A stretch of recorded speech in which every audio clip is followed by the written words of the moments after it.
पाकिस्तान में हूं आपके साथ आयुषी गुप्ता। बुलेटिन की शुरुआत करेंगे इस वक्त की बड़ी खबर के साथ। पश्चिम बंगाल से बड़ी खबर सामने आ रही है। पश्चिम बंगाल के तटों से रिमाल तूफान टकराया है। आपको बता दें कि 135 किलोमीटर की रफ्तार से रिमाल तूफान टकराया है। पश्चिम बंगाल के कई इलाकों में तेज बारिश हुई है। तूफानी हवाओं की वजह से कई जगह जो पेड़ है वो भी उखड़े हैं। उसकी तस्वीरें हम आपको टीवी स्क्रीन पर दिखा रहे हैं। कई घंटे तक रिमाल तूफान का लैंडफॉल चला है। तो ये बड़ी अपडेट आपको दे रहा है पश्चिम बंगाल से। आपको बता दें कि एक ओर जहां उत्तर भारत में भीषण गर्मी से लोग जूझ रहे हैं, वहीं दूसरी ओर बंगाल की खाड़ी से शुरू हुआ रिमाल तूफान देर रात पश्चिम बंगाल के तटों से टकरा गया। मौसम विभाग के मुताबिक रिमाल तूफान पश्चिम बंगाल के तटों से उत्तर की तरफ बढ़ रहा है, लेकिन जैसे जैसे वो आगे बढ़ रहा है उसकी स्पीड कम होती जा रही है। मौसम विभाग के मुताबिक रिमाल तूफान 13 किलोमीटर की रफ्तार से आगे बढ़ रहा है और तूफान की गंभीरता को देखते हुए पीएम मोदी ने भी संबंधित विभागों के साथ समीक्षा बैठक की है और अधिकारियों को हालातों पर नजर बनाने के भी निर्देश दिए हैं।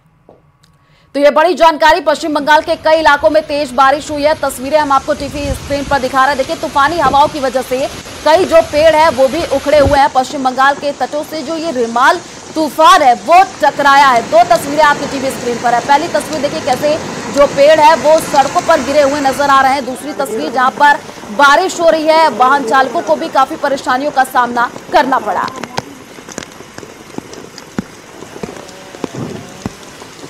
तो पश्चिम बंगाल के चक्रवात तूफान रिमाल के टकराने की घटना पर केंद्रीय गृह मंत्रालय नजर बनाए हुए है। अमित शाह ने सोशल मीडिया प्लेटफॉर्म एक्स पर लिखा, चक्रवात रिमाल लैंडफॉल को लेकर के संबंधित अधिकारियों से बातचीत की है। जिन इलाकों में चक्रवात का असर हो सकता है वहां एनडीआरएफ की तैनाती की गई है। साथ ही तटीय इलाकों से लोगों को सुरक्षित क्षेत्रों में पहुंचाया जा रहा है। साथ ही उन्होंने ये भी लिखा, मोदी सरकार आपदाओं में न्यूनतम जनहानि के लक्ष्य को हासिल करने के लिए प्रतिबद्ध है। जो ट्वीट किया गया है गृह मंत्री अमित शाह की तरफ से वो हम आपको टीवी स्क्रीन पर दिखा रहे हैं। आपको बता दें कि पश्चिम बंगाल के तटों से जो रिमाल तूफान है वो देखिए टकराया है और उसके बाद से अब कड़े निर्देश अधिकारियों को दे दिए गए हैं। एनडीआरएफ एसडीआरएफ की टीमें भी तैनात की गई है।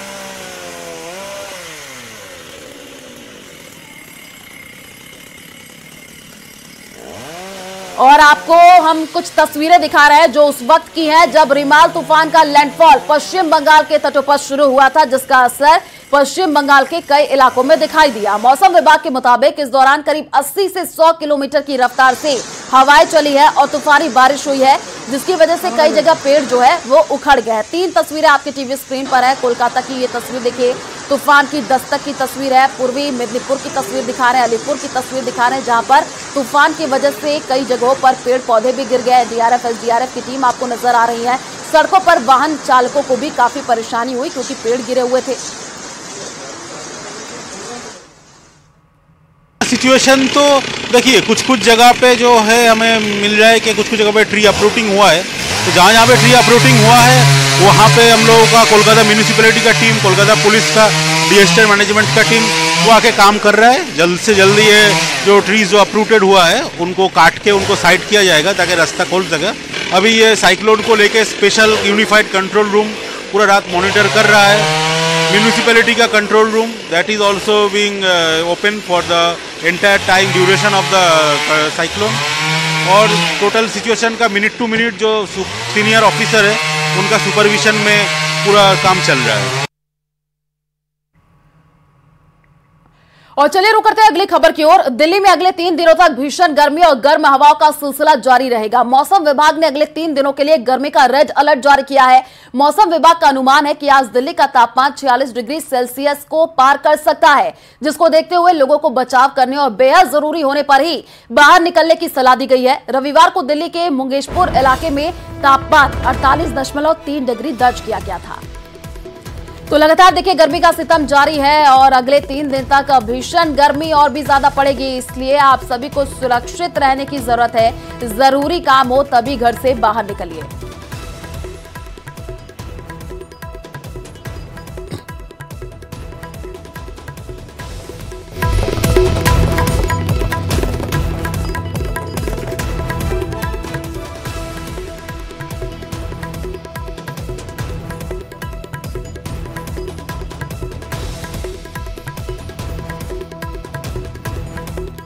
तो लगातार मौसम विभाग ने रेड अलर्ट जारी किया है, कई जगहों पर ऑरेंज अलर्ट भी जारी कर दिया है, क्योंकि गर्मी का सितम दिन पर दिन बढ़ता ही जा रहा है और अगले 3 दिन तक और भी ज्यादा भीषण गर्मी पड़ेगी। आपको बता दें कि लोगों को काफी परेशानी हो रही है, क्योंकि गर्मी ज्यादा तेज पड़ रही है। जब दोपहर में लोग निकल रहे हैं, तो नौतपा का असर है, दूसरी तरफ गर्मी की वजह से लोग परेशान हो रहे हैं।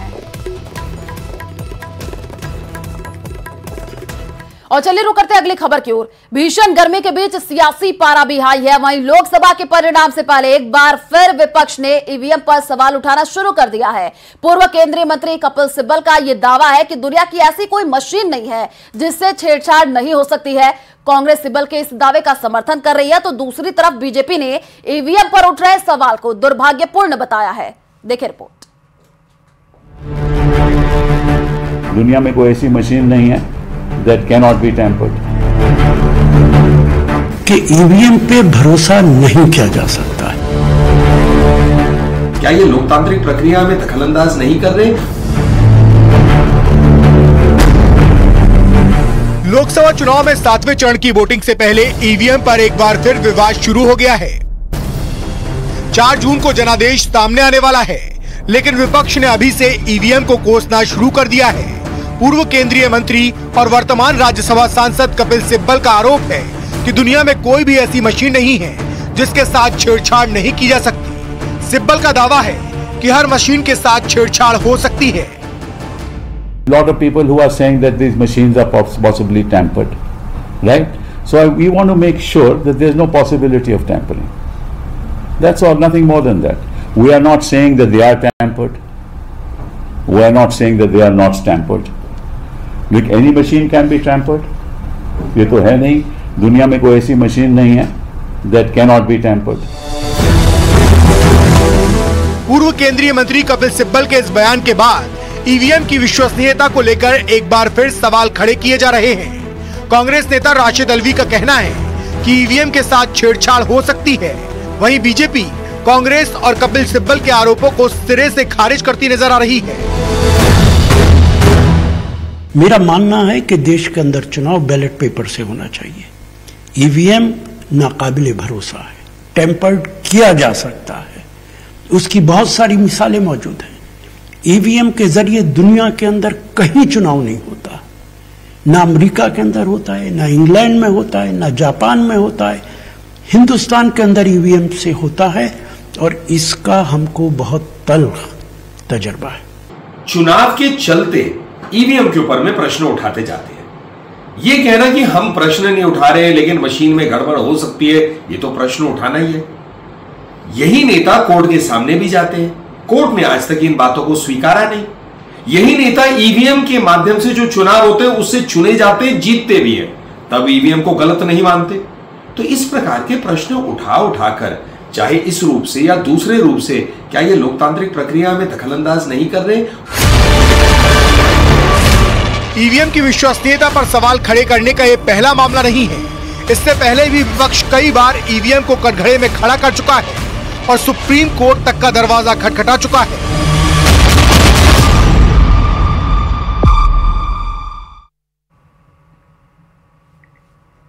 और चलिए रुक करते हैं अगली खबर की ओर। अजमेर लोकसभा सीट पर इस बार फिर 2019 के नतीजे ही रिपीट होते हुए दिख रहे हैं। कांग्रेस ने पहले तो उम्मीदवार की घोषणा में देरी की और बाद में पार्टी का काज चुनाव में कहीं दिखाई नहीं पड़ा। बीजेपी एक बार फिर यहां हैट्रिक पूरी करती हुई दिख रही है। देखिए रिपोर्ट। जनता के बीच आन बान शान की पगड़ी माथे से उतरी, जन समर्थन मांगा, खुद को जनता का सेवक करार देकर इमोशनल कार्ड खेलने की भी लाख कोशिश की, पर कांग्रेस के इस बुजुर्ग खांटी जाट नेता को जनता का चुनाव के दौरान आशीर्वाद मिलता नहीं दिखाई दिया। रामचंद्र चौधरी के हिस्से में कभी जीत नहीं आई, बस हार ही उनकी पहचान बन चुकी है। पिछले 30 साल से कभी कांग्रेस तो कभी निर्दलीय विधानसभा का चुनाव लड़ रहे रामचंद्र चौधरी की राह में हमेशा कांटे ही बिछे रहे। इस बार अशोक गहलोत ने उनको लोकसभा का टिकट दिया तो पायलट समर्थक नाराज हो गए। चुनाव के दिन बूथों पर बीजेपी कार्यकर्ताओं का जोश जहां चरम पर था, वहीं कांग्रेस के कार्यकर्ता बूथों से नदारद रहे। पीएम मोदी की पुष्कर की जनसभा में भारी भीड़ रही और यहीं से बीजेपी के भागीरथ की जीत की राहें आसान होती चली गयी। बीजेपी उम्मीदवार भागीरथ चौधरी एक बार फिर बड़ी जीत का दावा कर रहे हैं। 4 जून को 400 पार का संकल्प सिद्ध होकर तीसरी बार नरेंद्र भाई मोदी जी प्रधानमंत्री बनने जा रहे हैं। अजमेर में भी ऐतिहासिक मतों से कमल खिलने जा रहा है।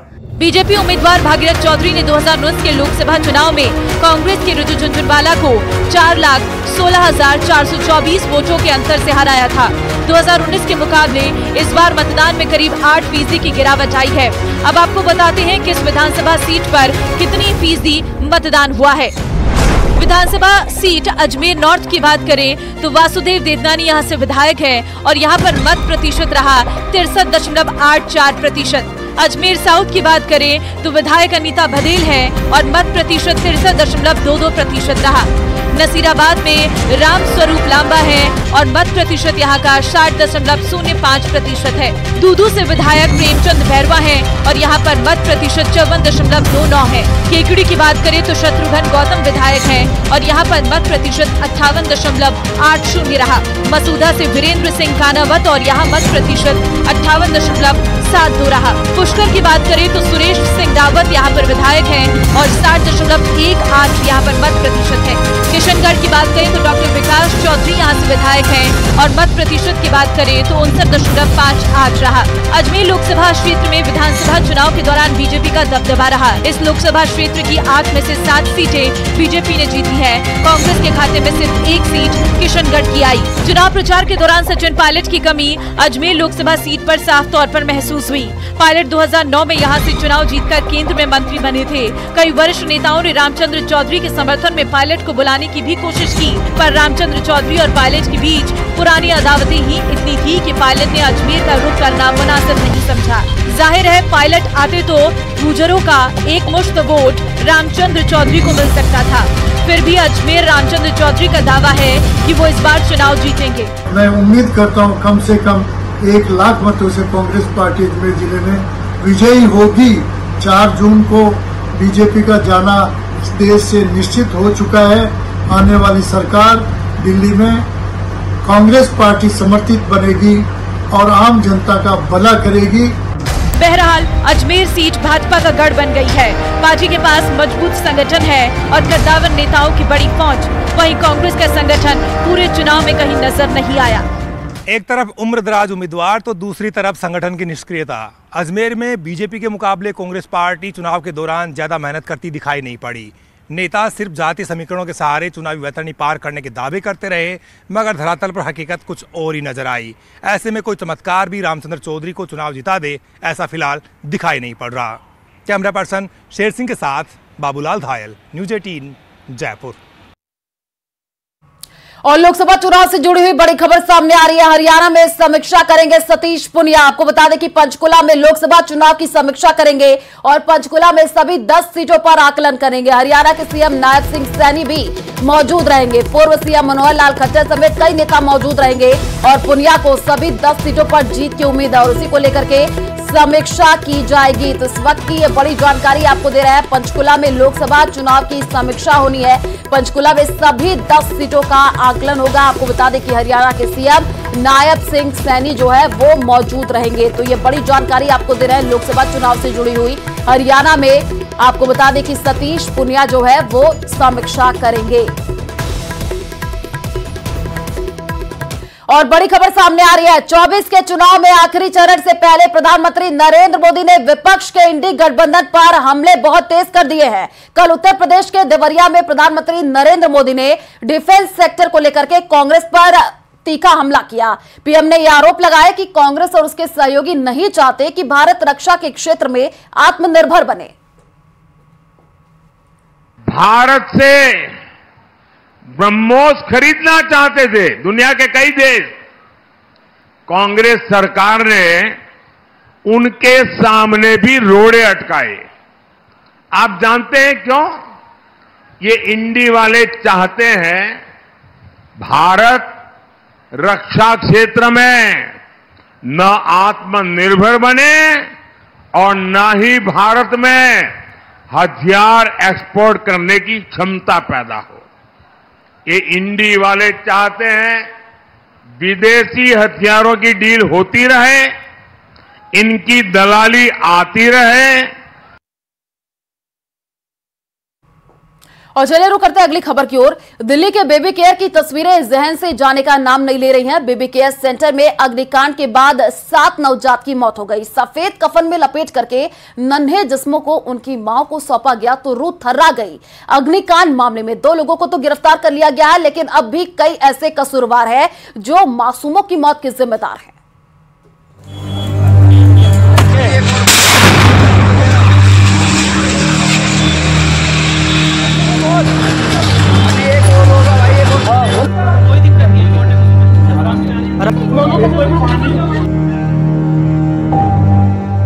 इस दर्द को आप महसूस करेंगे, भावुक हो जाएंगे। इस मंजर के बारे में सोचेंगे तो आपके रोंगटे खड़े हो जाएंगे। इस तस्वीर को हकीकत में देखेंगे तो आपकी रूह कांप जाएगी। क्या कोई बताएगा सफेद कफन में लिपटे नन्हे जिस्मों का क्या कसूर था? जिस अस्पताल में एक दिन पहले तक नवजात बच्चों की किलकारियां गूंज रही थी, वहां मातम पसरा है। पिछले 24 घंटे से दिल्ली की ये तस्वीर कई सवालों को समेटे हुए है। जिस बेबी केयर सेंटर के भरोसे कई बच्चों की जिंदगी थी, उसकी एक लापरवाही ने खिलते जिस्मों को कफन की सफेद चादर में लपेटकर उन माओं तक पहुंचाया जिन्होंने उनकी लंबी उम्र के लिए मस्जिद और मंदिर एक कर दिए थे। तो जो बिलासपुर उन्होंने करवाया है, जो बिलासपुर और धंधा गौरव धंधा सिलेंडर का कर रहे थे, उनकी जांच की जाए और क्या नाम उनका लाइसेंस रद्द किया जाए। और अभी तक हमारे पे कोई भी विधायक, कोई भी एमएलए, कोई विधायक, कोई कर्मचारी, कोई नहीं पहुंचा हमारे पास। हम सिर्फ क्या नाम है अल्लाह भरोसे यहाँ पे मौजूद है। लापरवाही के सरगना का नाम है नवीन, जिसके कहने पर 5 बच्चों के केयर सेंटर में 25 से 30 बच्चों को एडमिट किया गया था। परिवार जब अपने बच्चों से मिलने की परमिशन मांगता तो उन्हें सुबह तक का इंतजार करने को कहा गया। 22 तारीख को हुआ था, सुबह 10:30 बजे, ठीक है। 11:30 बजे एडमिट शिफ्ट किया था, क्योंकि वहाँ वो रोई नहीं थी, सिजेरियन हुआ था, रोई नहीं थी, इन्फेक्शन था, इसलिए वहाँ से लेके आए थे। लाने के बाद फिर यहाँ शिफ्ट किया था। इन्होंने बताया कि इन्फेक्शन हो गया है, पर रखा हुआ था नर्सरी में कि इंजेक्शन वगैरह भी दे रहे थे। आज उसकी छुट्टी होने वाली थी, दोपहर तक हम छुट्टी के लिए बुलाया था। हमें 11 बजे हमें फ़ोन करने के लिए बोला था, डॉक्टर ने अपना नंबर दिया था, लेकिन वो फ़ोन नहीं उठा रहे थे। फिर हमें न्यूज़ से ही पता चला, फिर जब भागे आए। बेबी केयर वालों ने आपको रात को जानकारी दी? नहीं, हमें कुछ खबर नहीं मिली। हमें सब न्यूज़ देखी वही खबर मिली है हमें। दिल्ली के विवेक विहार में बेबी केयर सेंटर में लगी आग ने अब तक 7 नवजातों की जान ले ली है। लापरवाही के आरोप में पुलिस ने बेबी केयर सेंटर के मालिक डॉक्टर नवीन और ड्यूटी पर तैनात डॉक्टर आकाश को गिरफ्तार कर लिया है, जिन्होंने नियमों को ताक पर रखकर बेबी केयर सेंटर को पैसा कमाने का अड्डा बना लिया था। आरोपियों पर धारा 304 के तहत केस दर्ज किया गया है। डॉक्टर आकाश वही शख्स है जो हादसे के वक्त ड्यूटी पर तैनात था। डॉक्टर नवीन खिलची जो हॉस्पिटल का संचालक है, उसको हमने गिरफ्तार कर लिया है। और साथ में डॉक्टर आकाश जो बीएमएस डॉक्टर है, जो ऑथराइज नहीं था लेकिन वो ऑन ड्यूटी था, वो बाद में फरार हो गया, उसको भी अरेस्ट कर लिया। मौका मुआयना करने में पता चला कि हॉस्पिटल की परमिशन भी 31 मार्च तक की थी और 5 बेड तक की परमिशन थी, लेकिन यहाँ पे 5 से ज्यादा बेड लगे हुए थे। और इसके अलावा फायर का भी प्रॉपर व्यवस्था नहीं थी, एग्जिट की, और फायर एक्सटिंग्विशर भी नहीं थे, और ऑथराइजेशन से ज्यादा सिलेंडर्स वहाँ पे थे। दोनों आरोपियों से विवेक विहार थाने में पूछताछ हुई तो पता चला कि नवीन के दिल्ली में 3 अलग अलग जगह पर चाइल्ड केयर सेंटर हैं। विवेक विहार घटना पर दिल्ली सरकार ने मजिस्ट्रेट जांच के आदेश दिए हैं। शुरुआती जांच में पता चला है कि बेबी केयर सेंटर में 5 बेड की परमिशन थी, लेकिन यहाँ 25 से 30 बच्चों को रखा गया था। हादसे के वक्त 12 बच्चों को रेस्क्यू किया गया। 5 बेड के हिसाब से यहाँ ऑक्सीजन के उतने ही सिलेंडर होने चाहिए थे, लेकिन हादसे के वक्त यहाँ 32 ऑक्सीजन सिलेंडर मिले। बेबी केयर सेंटर का लाइसेंस 31 मार्च को खत्म हो गया था, यानी अवैध तरीके से पिछले करीब 2 महीने से बेबी केयर सेंटर चल रहा था। यहाँ तक कि बेबी केयर सेंटर प्रबंधन के पास फायर एनओसी भी नहीं थी। बेबी केयर सेंटर की बिल्डिंग 1080 स्क्वायर फीट एरिया में बनी थी, जहां इमरजेंसी निकासी के कोई इंतजाम नहीं थे। यानी एक लापरवाही के बाद मचे अग्नि तांडव ने सारे भरोसे का जनाजा उठा दिया। बेबी केयर सेंटर आग का गोला बनता गया और यहाँ भर्ती नवजात के शरीर खाक होते गए। मामले में राष्ट्रीय बाल अधिकार संरक्षण आयोग ने दुख जाहिर किया है और आरोपियों पर सख्त एक्शन की मांग की। जिस प्रकार आगजनी की दुखद घटना हुई है वो अत्यंत निंदनीय है और इसमें साफ तौर पर जिम्मेदार अधिकारियों की लापरवाही सामने आई है। वहाँ पे ऑक्सीजन की जिस तरह रिफिलिंग की जा रही थी वो बहुत ही हजार्डस था। हमने अपने एक सदस्य को वहाँ भेजा था, वो विजिट करके आई हैं। जैसे उनकी फाइंडिंग हमको मिलेंगी हम दिल्ली सरकार को नोटिस करेंगे। अभी जब सुबह उठे तो इससे ज़्यादा कोई बुरी कोई खबर नहीं हो सकती। 12 बच्चों में से 7 बच्चों की मृत्यु हो चुकी है। ऐसे पिता जिन्होंने बच्चों को अपने सोचा होगा उनके लिए कितने क्या क्या नहीं सोचा होगा, वो बच्चे इस दुनिया में आने के बाद कुछ ही दिनों बाद जा चुके हैं। 5 बच्चे हैं, वो पास की फैसिलिटी में रखे गए हैं। वहीं इनमें अभी 5 वो नवजात भी हैं जिनका वक्त रहते रेस्क्यू कर लिया गया, लेकिन उनकी हालत अब भी गंभीर बनी हुई है। 12 बच्चे हमारे पास आए थे, 6 बच्चे ब्रॉड डेथ थे, 7वें बच्चे में थोड़ी सी सांस चल रही थी लेकिन वो 15-20 मिनट में ही एक्सपायर कर गया। लेकिन 5 बच्चे हम उनको बचा सके। बहुत ही ख़राब अवस्था में आए थे, सबका टेम्परेचर बहुत बढ़ा हुआ था, सांस की परेशानी थी, बच्चे काले से हो रहे थे। तो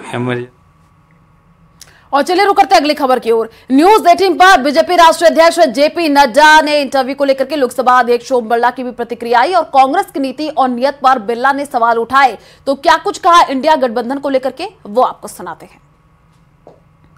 के न तो कोई नेता है, न नीति है, न नियत है। उनके सभी दलों के अलग अलग नेता अपनी अपनी घोषणाएं कर रहे हैं। कोई 20 मेंबर ऑफ पार्लियामेंट कर रहा है, कोई 20 का एजेंडा तय कर रहा है, कोई 40 कर रहा है, कोई 20 का एजेंडा तय कर रहा है। तो गठबंधन जब होता है तो सामूहिक लक्ष्य हो, सामूहिक एजेंडा हो, सामूहिक योजना हो।